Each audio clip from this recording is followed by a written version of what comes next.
విశాఖలో అవినీతి నిరోధక శాఖ మరోసారి అక్రమార్కుల భరతం పట్టింది. నగరంలోని 4వ పట్టణ పోలీస్ స్టేషన్ సీఐ బాలకృష్ణ ఇంటిపై దాడి చేసింది.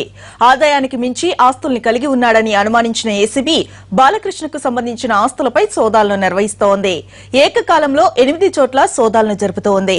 4వ పట్టణ పోలీస్ స్టేషన్ కార్యాలయం, మధురవాడలోని అతని ఇంటితో పాటు విశాఖలో 5 ప్రాంతాల్లో, విజయనగరంలో 2 చోట్ల, పశ్చిమ గోదావరి జిల్లా కొవ్వూరులో కూడా తనిఖీలు జరుగుతూ ఉన్నాయి.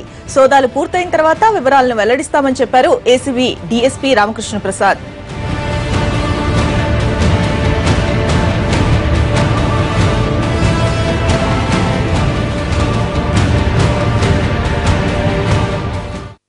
ఇతను ఆదాయానికి మించిన ఆస్తులు కలిగి ఉన్నాడని చెప్పి మనం కేసు రిజిస్టర్ చేసాం. ఈరోజు విశాఖపట్నంలో 5 ప్లేసెస్, విజయనగరంలో 2 ప్లేసెస్, కొవ్వూరు పశ్చిమ గోదావరి జిల్లాలో అక్కడ ఒక ప్లేస్, మొత్తం 8 ప్లేసెస్లో సర్చెస్ జరుగుతూ ఉన్నాయి. సర్చెస్ ఆర్ ఇన్ ప్రోగ్రెస్లో ఇప్పుడే మొదలైనాయి. పోలీస్ స్టేషన్లో మనకి కొన్ని డాక్యుమెంట్స్ దొరికినాయి, అవన్నీ సీజ్ చేస్తాం.